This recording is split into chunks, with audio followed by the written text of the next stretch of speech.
योजनाओं के प्रकार।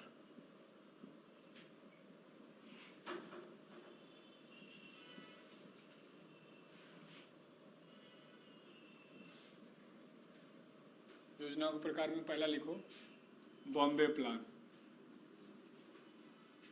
ये शायद बता भी दिया था ना। पहला लिखो बॉम्बे प्लान, बॉम्बे योजना। Bombay plan represented in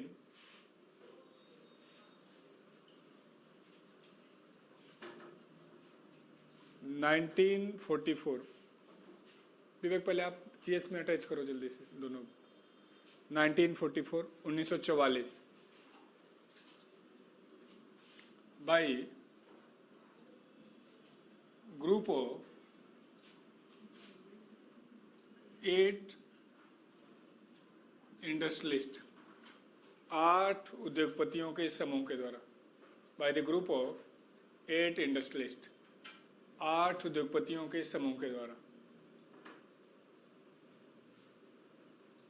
8 industrialist, 8 उद्योगपतियों के समूह के द्वारा।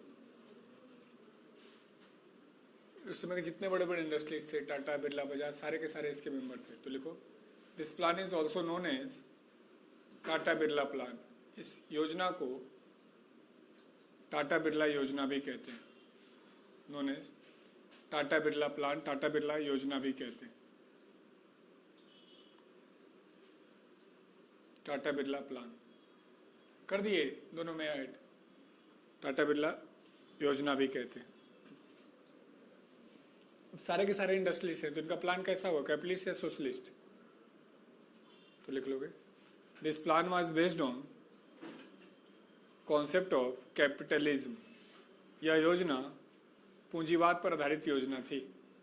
कॉन्सेप्ट ऑफ कैपिटलिज्म पूंजीवाद पर आधारित योजना थी।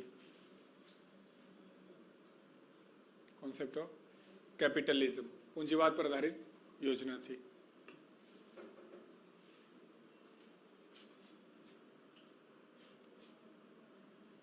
तो क्या लग रहा है कि इनकी बात मान ली गई? तो जवाब है नहीं। तो जो इनकी नहीं मानी गई तो कोई और आया, तो अगला लिखो सेकेंड प्लान गांधीयन प्लान, गांधीवादी योजना।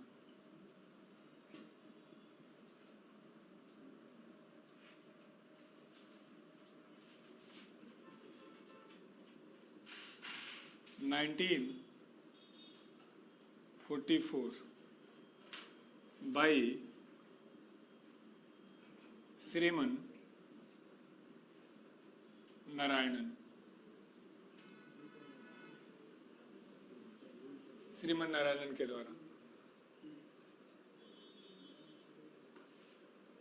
तो गांधी जी के इकोनॉमिक्स के बारे में कुछ जानते हैं?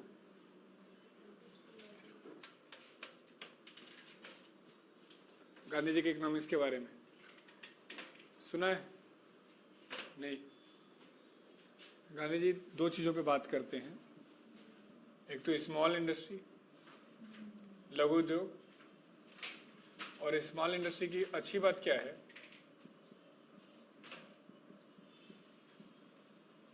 कि इसको कहीं भी लगा सकते हैं। कहीं भी का मतलब रूरल एरिया भी। तो लिखो Gandhian plan based on small industries. गांधीवादी योजना लघु उद्योगों पर आधारित है। बेस्ड ऑन स्मॉल इंडस्ट्रीज, लघु उद्योगों पर आधारित है। चाइना ने इसी प्लान को लागू किया है। जैसे हमारे में क्या होता है, मान लो ये स्केच पेन बनाना है तो कहीं हम बड़ी फैक्ट्री लगाते हैं, लेकिन चाइना क्या करता है, घरों में छोटे छोटे प्लांट लगाता है। मम्मी पापा भाई बहन सारे मिलके काम करते हैं। तो घर में काम करेंगे तो थोड़ा थोड़ा पैसा लगेगा, तो बहुत पैसा हो जाएगा। तो जब किसी चीज़ में पैसा कम लगेगा तो वस्तु का प्राइस क्या हो जाएगा, कम हो जाएगा, है ना। तो गांधी के मॉडल को ही चाइना ने यूज किया है। अगला Gandhian plan also based on rural development. गांधीवादी योजना ग्रामीण विकास पर भी आधारित है।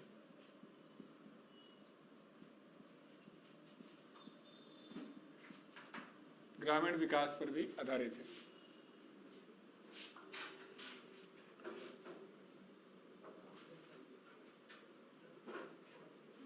रूरल डेवलपमेंट का क्या, कहीं भी लगा लीजिए तो गांव का विकास हो गया। और दूसरा क्या फायदा है इसका, स्मॉल इंडस्ट्री का,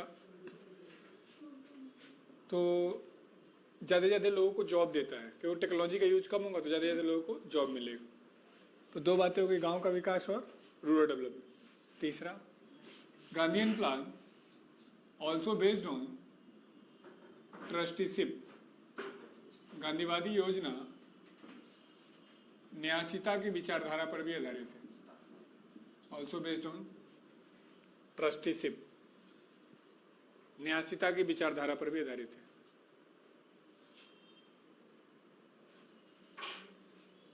अब ये क्या होता है, तो गांधी जी कहते हैं कि एज ए इंडस्ट्रियलिस्ट जो पैसा आपके पास आया है, आप उस पैसे के मालिक नहीं, आप उस पैसे के सिर्फ ट्रस्टी। ट्रस्टी क्या होता है कि एक है हाँ, रखवाले होता है, यस।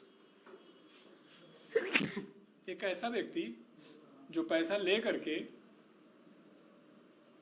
पैसे को दूसरे के भलाई के लिए खर्च करता हो। जैसे मान लो हमें संस्था बनानी हो तो हम सारा पैसा खुद लगाएं, दूसरा है कि नहीं हम सभी लोगों से हेल्प मांगें और उस पैसे को इकट्ठा करके और समाज के विकास के लिए काम करें। तो गांधी जी कहते हैं कि as a owner, as a मालिक जो आपके पास पैसा है, आप उस पैसे के सिर्फ ट्रस्टी। क्लियर? अगला,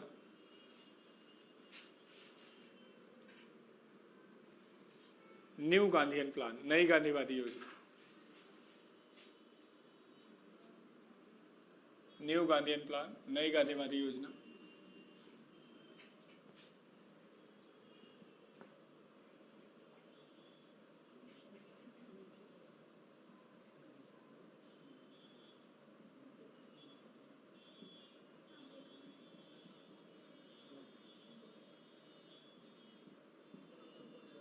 योजना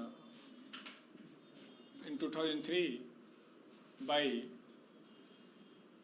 APJ अब्दुल कलाम।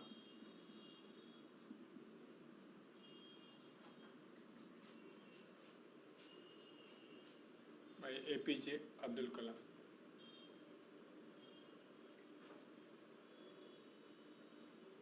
कलाम सर ने गांधी की बातों को थोड़ा नए तरीके से रखा। कैसे? एक है भारत और एक है इंडिया। भारत वो हिस्सा है जिसको हम ग्रामीण क्षेत्र कहते हैं,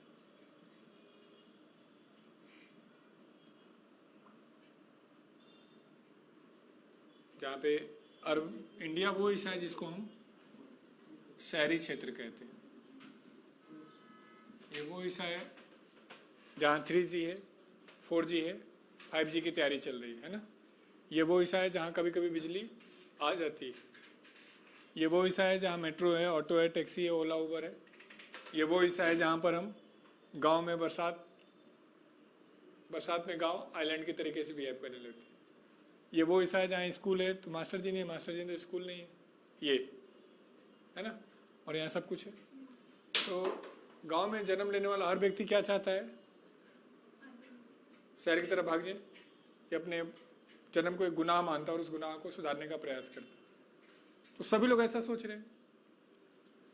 तो शहर का एक लिमिट है ना, उससे ज़्यादा लोग आ जाएंगे तो क्या हो जाएगी? दिक्कत हो जाएगी। तो क्या करें कि ये लोग ना आए शहर? वीज़ा लगा दें, मना कर दें, टैक्स लगा दें, क्या करें? रूरल एरिया का भी विकास कर दिया जाए। नहीं तो बच्चों, रूरल एरिया का विकास किया जाए तो शहर की तरफ बर्डन कम होगा और इंडिया भारत का बीच का गैप खत्म होगा। यही कलाम सर ने कहा था। तो लिखो, new Gandhian plan also based on rural development. नई गांधीवादी योजना भी ग्रामीण विकास पर आधारित है। Also based on rural development, ग्रामीण विकास पर आधारित है।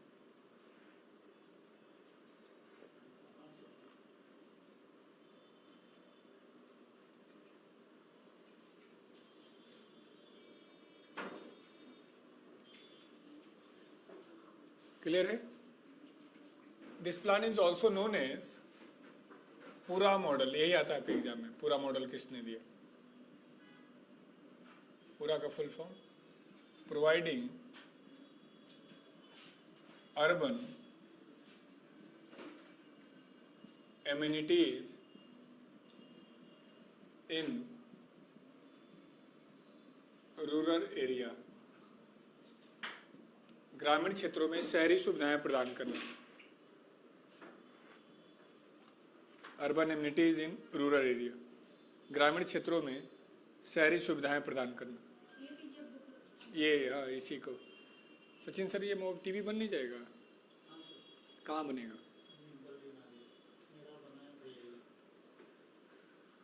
बनवाइए इसको। Urban amenities in rural area, ग्रामीण क्षेत्रों में शहरी सुविधाएं प्रदान करना। क्लियर है? उन्हीं की बात को मान के मनरेगा शुरू किया गया, डिजिटल इंडिया शुरू किया गया, अभी आदर्श ग्राम योजना चल रहा है ना, तो सारे अच्छे अच्छे कार्यक्रम नई सरकार ने इसी को ऐसे किया है, RUR और BAN, rurban, Shyama Prasad Mukherjee rurban scheme के नाम से, और rural area with urban facility. तो लिख लो, now it is also known as rurban scheme, ऐसे बना देना एक बार। अब इसे रर्बन कार्यक्रम भी कहते हैं।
क्लियर है?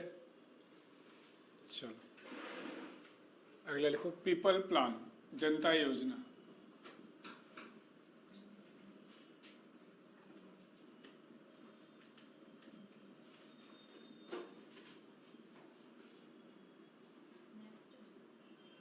हाँ,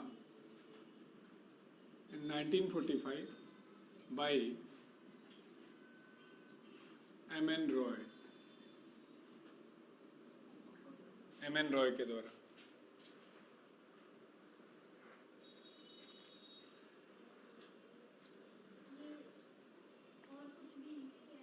हाँ, यस, ये सुना होगा तुमने।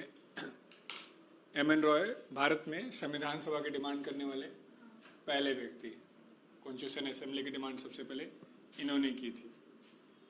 इनका पूरा नाम है मानवेंद्र नाथ रॉय, और इन्होंने एक पार्टी है CPI, communist party of India, इसको इस्टेब्लिश किया था।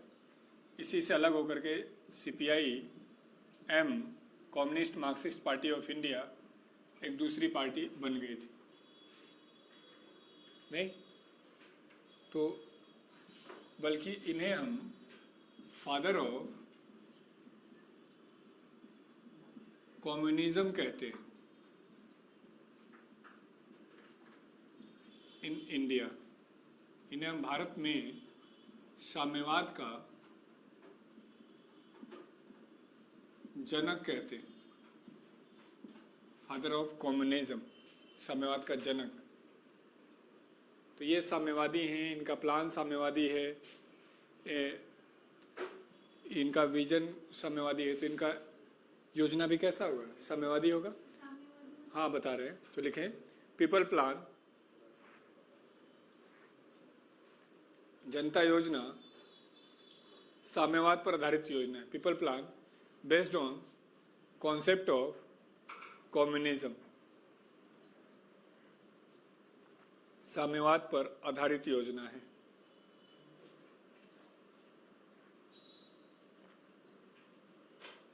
कॉन्सेप्ट ऑफ कम्युनिज्म, साम्यवाद पर आधारित योजना। अब क्वेश्चन है कि साम्यवाद क्या होता है, नहीं तो बताओगे? वर्ल्ड में कोई ऐसा देश है जो कम्युनिस्ट है, साम्यवादी है?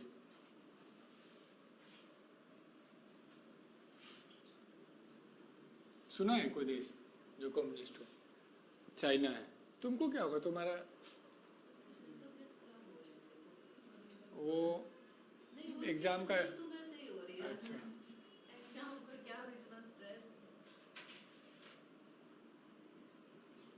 तुम्हें कल से क्या करना है, विवेक से सारे टेस्ट सीरीज, इनसे बोलना हरियाणा का मैटर कहाँ रखा है, वहाँ से उठा के सारे टेस्ट सीरीज निकाल के रख लेने और डेली एक एक दिन टेस्ट करने।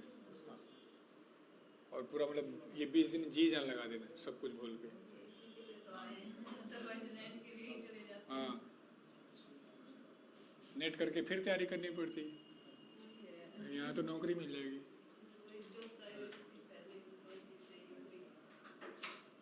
कैपिटलिस्ट, पूंजीवाद।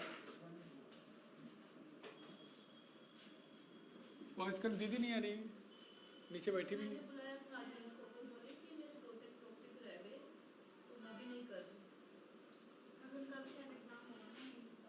अच्छा, मीन्स दे रही है क्या वो?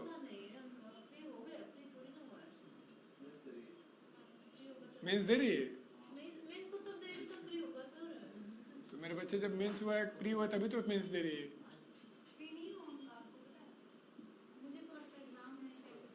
प्री हो गया ना? हाँ हाँ, केडी में सॉरी श्योर 16 पढ़े भाई।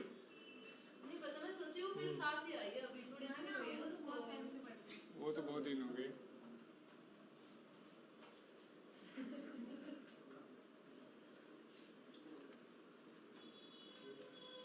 अब वो देश जहाँ सारा का सारा काम प्राइवेट करते हैं, ऐसे देश को हम क्या कहते हैं? कैपिटलिस्ट।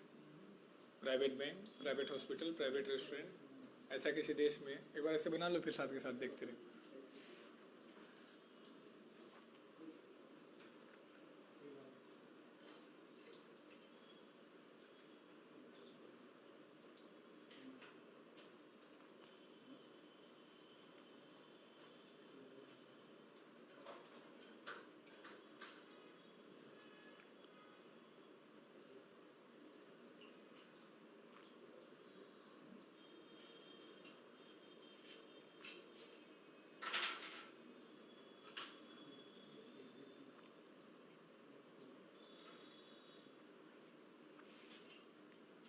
तो हमने कहा एक ऐसा देश जहाँ सारा का सारा काम प्राइवेट करे उसको हम कैपिटलिस्ट कहेंगे, जहाँ सारा का सारा काम गवर्नमेंट करे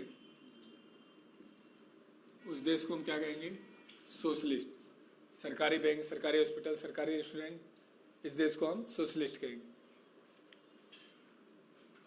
अब एक मिनट समझ लेना फिर लिखना। और ऐसा देश जहाँ सारा का सारा काम कम्युनिस्ट करे, सरकार करे, उसको भी कम्युनिस्ट कहते हैं। यानी यहाँ तक देखो तो दोनों क्या है? सेम।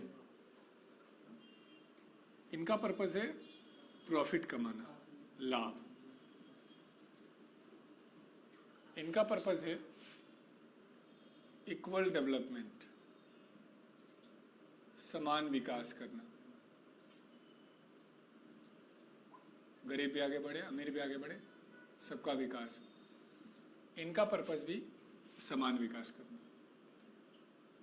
जब सब कुछ सरकार के पास होगा तो ऑटोमेटिक हम सबको आगे लेके बढ़ पाएंगे। नहीं, ये कहते हैं कि जितनी प्रॉपर्टी बनाना है बनाइए एज ए सरकार, कोई दिक्कत नहीं, बस हमें टैक्स दे दीजिएगा। नहीं, प्रॉपर्टी सारी आप बना सकते हैं, टैक्स देते रहिए।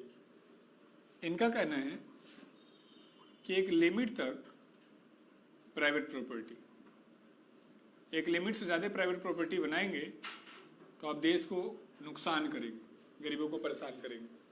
तो उससे पहले हम आपसे वो पैसा ले लेंगे, सामान ले लेंगे, तो बहुत ज़्यादा अमीर नहीं होने देंगे। और ये करेंगे, सारी समस्याओं का कारण ही प्राइवेट प्रॉपर्टी। तो ये करें, हम प्राइवेट प्रॉपर्टी होने ही नहीं देंगे।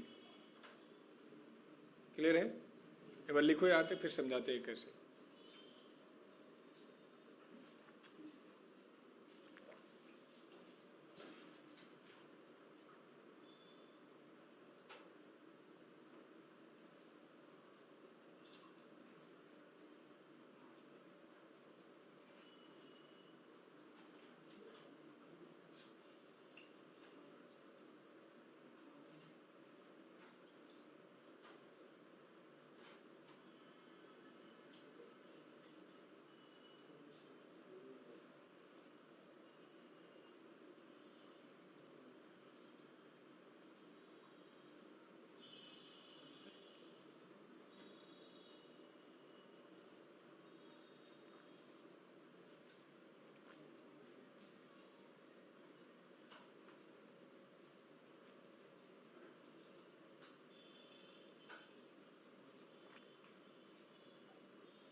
लिख दिए।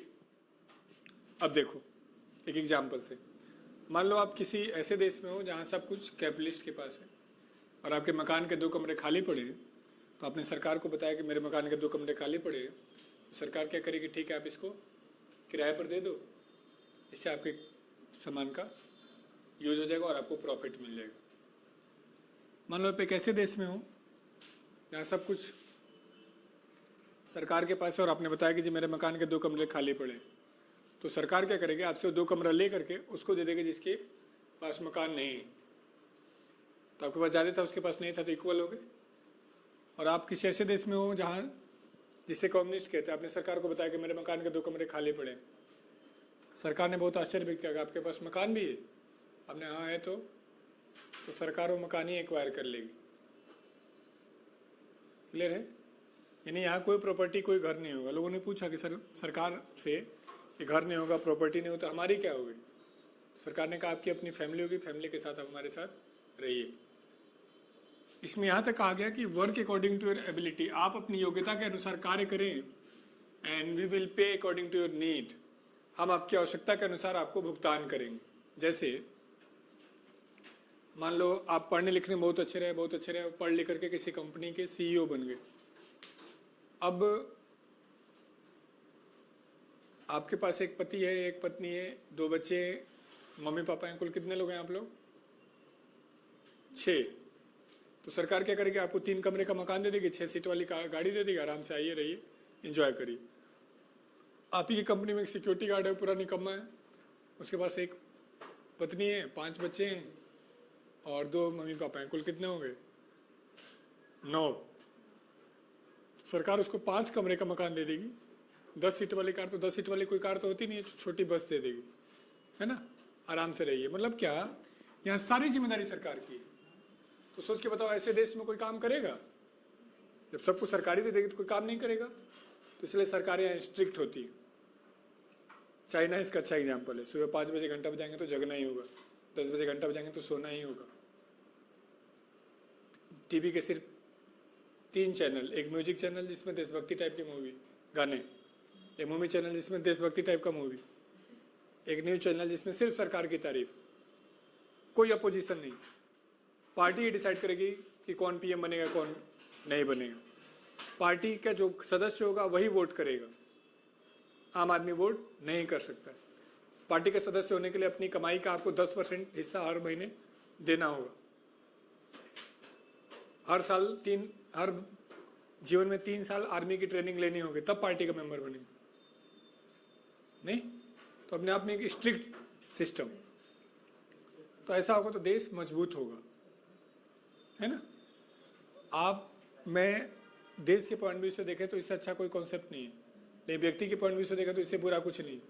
फेसबुक तक नहीं है, गूगल तक नहीं है, यूट्यूब तक नहीं है, अपना लिमिटेड वर्जन है, उसी के अकॉर्डिंग आप देखेंगे। तो ये एक स्ट्रिक्ट सरकार की कल्पना करता है, तो देश को आगे बढ़ा सकते हैं। जो डिसीजन हो गया सबको मानना ही होगा। तो लिखो, इन कम्युनिस्ट कॉन्सेप्ट, साम्यवादी विचारधारा में, इन कम्युनिस्ट कॉन्सेप्ट साम्यवादी विचारधारा में, हाँ, इन कम्युनिस्ट कॉन्सेप्ट साम्यवादी विचारधारा में all resources control by government, सभी संसाधन सरकार के नियंत्रण में होते। All resources control by government, सभी संसाधन सरकार के नियंत्रण में होते।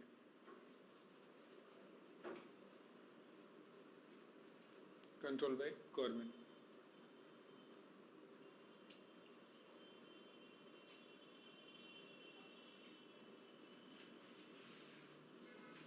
क्लियर है?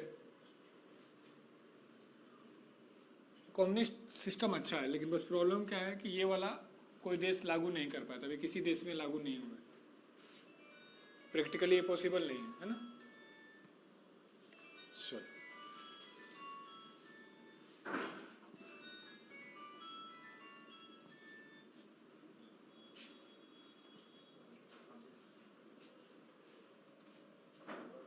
चलो अगला लिखो, सर्वोदय प्लान।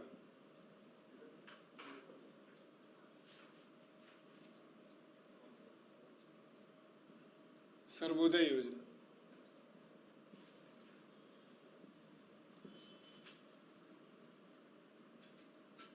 1950 by जयप्रकाश नारायण।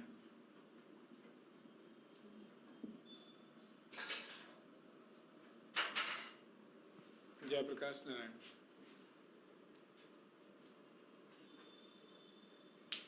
तो एक छोटा सा क्वेश्चन होता है कि सर्वोदय वर्ड किसने दिया है? तो देखो, सर्वोदय वर्ड, सर्वोदय शब्द गिवन बाय महात्मा गांधी। सर्वोदय शब्द महात्मा गांधी ने दिया है।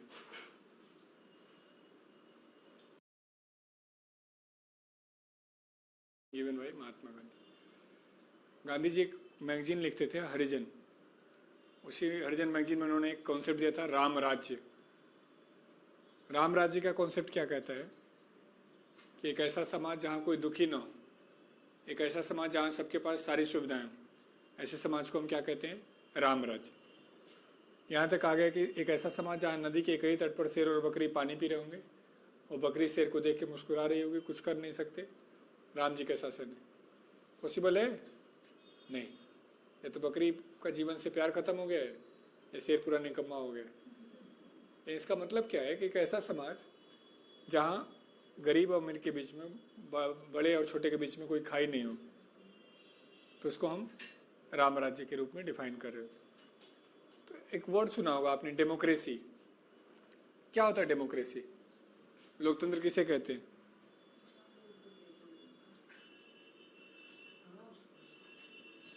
हेलो जी। हाँ, मैं क्लास शूट कर रहा हूँ, बताइए। ठीक। हाँ, तो हमने कहा जहाँ पर, हाँ, लोकतंत्र क्या होता है, डेमोक्रेसी किसे कहते हैं? क्या होता है डेमोक्रेसी? अधिकार। सरकार क्या होता है? सरकार किसे कहते हैं? नहीं, सरकार किस लिए चुनते हैं? सिस्टम को ठीक से चलाए रखने के लिए हम सरकार चुनते हैं। जब हम घर से निकले तो वापस घर पहुंच पाए, ये जिम्मेदारी सरकार की है। और थाने में जाए तो केस दर्ज हो, ये जिम्मेदारी सरकार की है। हॉस्पिटल में जाए तो इलाज डॉक्टर ही करे, ये जिम्मेदारी सरकार की है। स्कूल में जाए तो अच्छे से पढ़ाया जाए, ये जिम्मेदारी सरकार की। ये सब कुछ आसानी से और अच्छे से मिल जाए तो इसी को क्या कहते हैं? डेमोक्रेसी, लोकतंत्र। नहीं? तो अब हमें बात करना है कि सर्वोदय प्लान क्या है। तो लिखो, फिर समझाते हैं। लेकिन Sarvodaya plan based on concept of complete democracy. Sarvodaya योजना पूर्ण लोकतंत्र की विचारधारा पर आधारित है। कॉन्सेप्ट ऑफ कंप्लीट डेमोक्रेसी पूर्ण लोकतंत्र की विचारधारा पर आधारित है। कंप्लीट डेमोक्रेसी, पूर्ण लोकतंत्र। 100 नंबर पे कॉल करते हैं तो पैसा लगता है? नहीं। पुलिस आती है तो पैसा लगता है? नहीं, थ्योरेटिकली नहीं लगता है। हाँ, लेकिन जब मामला कोर्ट में जाता है तो पैसा लगता है? लगता है। तो क्या जस्टिस जैसा बेसिक चीज भी फ्री हुआ? नहीं, पैसा देना पड़ा। तो इसी बात का विरोध था जयप्रकाश नारायण का कि आपने हमें पूरी डेमोक्रेसी नहीं दी, आपने हमें आधी अधूरी डेमोक्रेसी दी। दूसरा, जैसे आपके एरिया में मान लो 4 लोग एमपी का चुनाव लड़ रहे, इनको 10% लोगों ने वोट किया, इनको 12%, इनको 17%, इनको 6%। तो आपके एरिया का एमपी कौन बनेगा? ये बनेगा। इसको बनना चाहिए। क्यों? क्योंकि इसको मैक्सिमम लोगों ने वोट किया है। नहीं, अधिकतम लोग चाहते हैं कि ये बन जाए। लेकिन कितने लोग नहीं चाहते हैं कि बने? 83% लोग नहीं चाहते। तो मेजोरिटी, बहुमत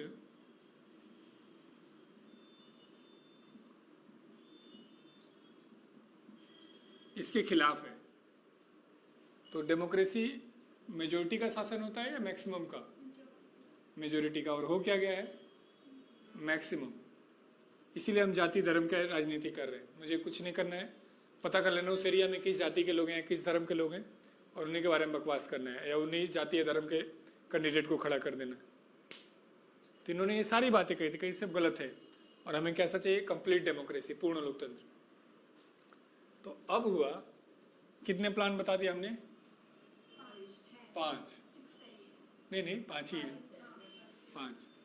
तो पांचों में कौन सा अच्छा है? हमने पहला बताया बॉम्बे प्लान, हमने बताया गांधीयन प्लान, हमने बताया न्यू गांधीयन प्लान,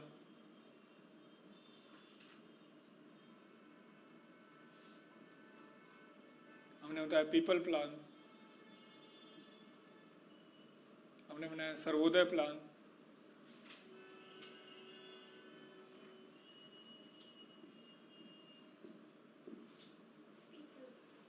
तो सारे के सारे अच्छे प्लान हैं। अब इसमें से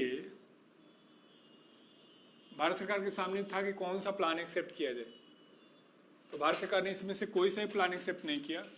तो लिखो, India accepted 5 year plan. Bharat ने पंचवर्षीय योजना का मॉडल स्वीकार किया है। India accepted 5 year plan. Bharat ने पंचवर्षीय योजना का मॉडल स्वीकार किया है। एंड तथा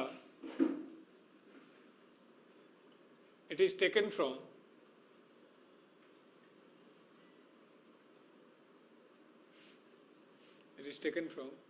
रसिया, इसे रूस से लिया गया।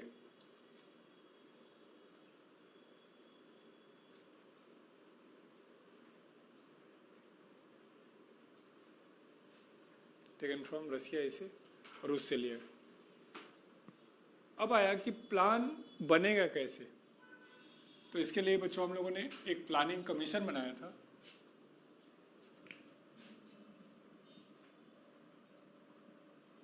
योजना आयोग ये प्लान बनाते थे, और एक बनाया था हमने एनडीसी। ये 15 मार्च 1950 को बनाया था, और एनडीसी का मतलब था नेशनल डेवलपमेंट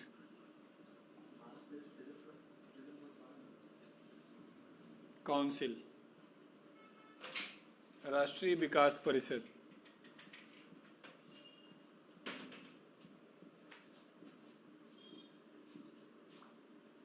ये मैंने बनाया था 6 अगस्त 1952 को। और अभी हम लोगों ने इन दोनों को खत्म करके 1 जनवरी 2015 से हमने बना दिया नीति आयोग।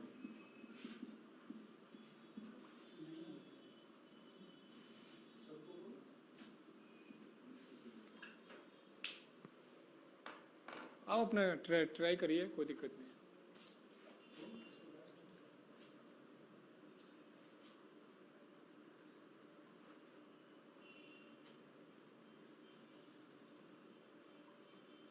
और अभी जितने प्लान हैं सारे को यूपीएसआई और बीआरएसआई में डालना है, जितने क्लास बने। ये तो सर को सिखा देना, ये कर देंगे अभी बैठे बैठे। आज ये करना है काम।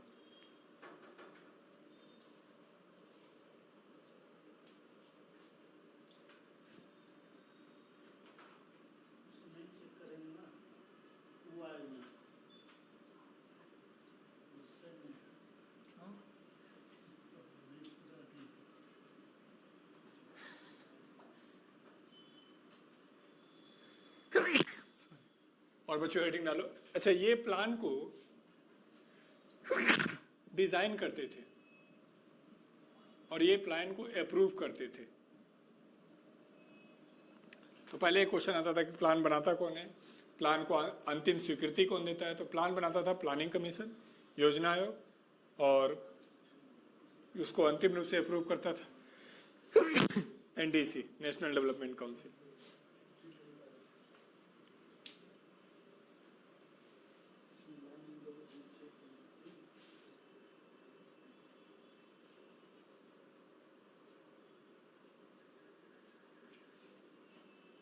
नीति आयोग का फुल फॉर्म लिखो, national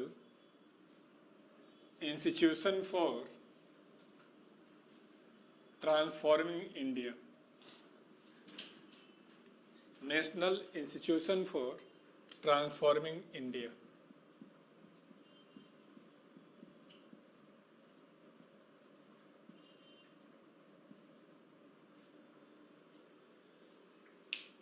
It was established on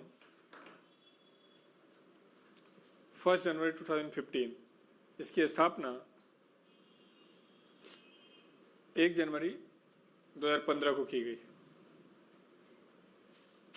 head office मुख्यालय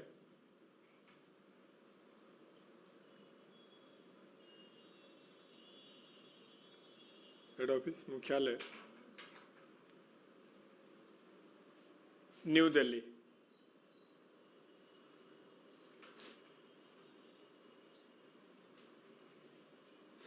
It is not mentioned in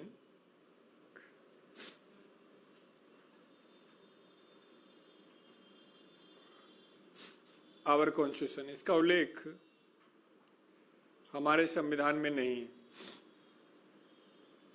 इसका उल्लेख हमारे संविधान में नहीं।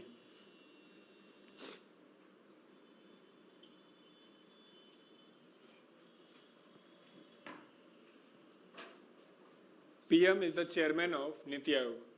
प्रधानमंत्री नीति आयोग के मुखिया होते।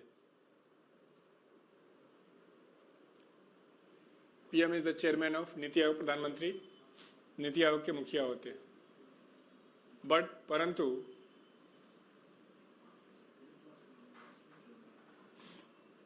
परंतु मेन रिस्पॉन्सिबल पर्सन इज, परंतु मुख्य जवाबदेह व्यक्ति, मेन रिस्पॉन्सिबल पर्सन इज, मुख्य जवाबदेह व्यक्ति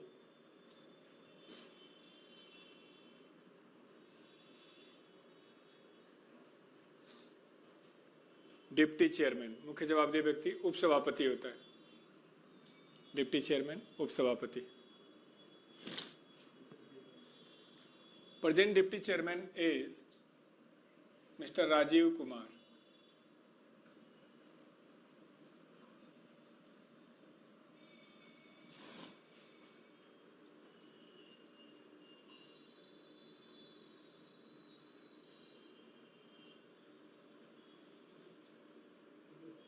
ये लिख लिए कि नीति आयोग का उल्लेख संविधान में नहीं है। ठीक, अब लिखो member of NITI Aayog.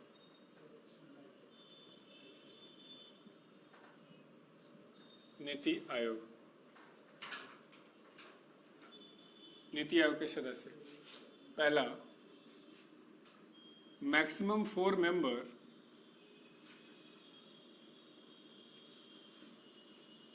Can be appointed from union cabinet. अधिकतम 4 सदस्यों को मंत्रिमंडल से नियुक्त किया जा सकता है। Maximum 4 member can be appointed from union cabinet. अधिकतम 4 सदस्यों को मंत्रिमंडल से नियुक्त किया जा सकता है। मंत्रिमंडल से नियुक्त किया जा सकता है।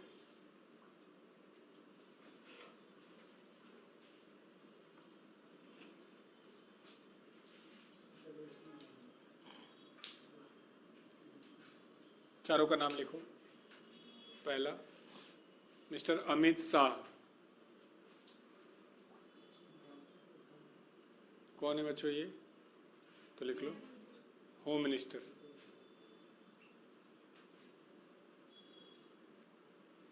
और लगा देने और छोटे। Mister Rajnath Singh. Rajnath Singh.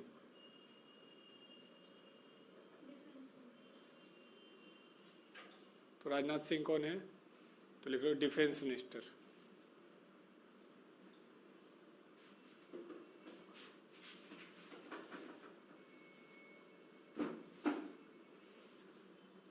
Defence minister, रक्षा मंत्री।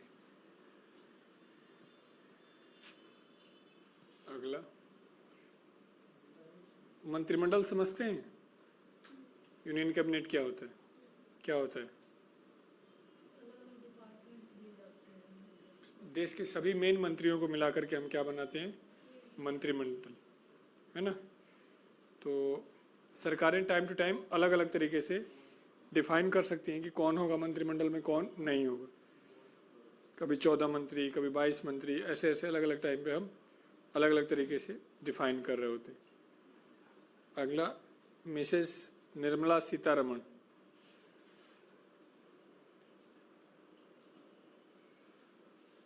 Mrs Nirmala Sitharaman,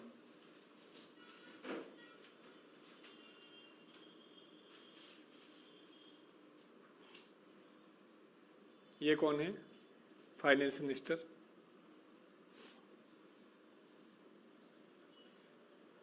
Narendra Singh Tomar, Narendra Singh Tomar,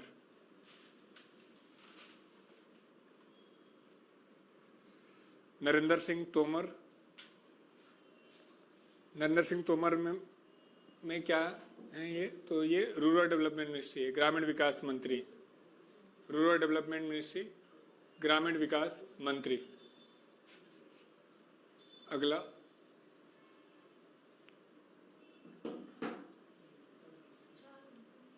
maximum 4 member, अधिकतम 4 सदस्य, मैक्सिमम 4 मेंबर, अधिकतम 4 सदस्य can be appointed as a guest member.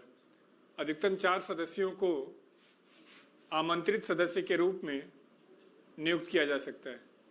Maximum 4 member can be appointed as a guest member. अधिकतम 4 सदस्यों को आमंत्रित सदस्य के रूप में नियुक्त किया जा सकता है, आमंत्रित सदस्य के रूप में नियुक्त किया जा सकता है।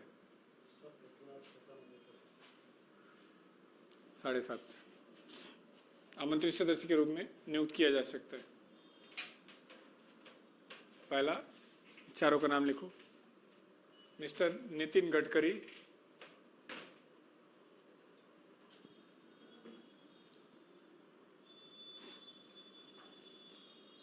दूसरा पीयूष गोयल, पीयूष गोयल,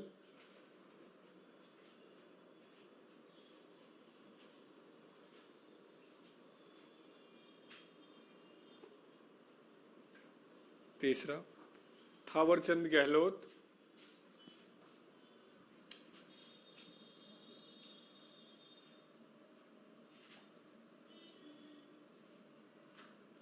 तुम फ्री हो तो जोड़ दो ना भाई जीएस वाला।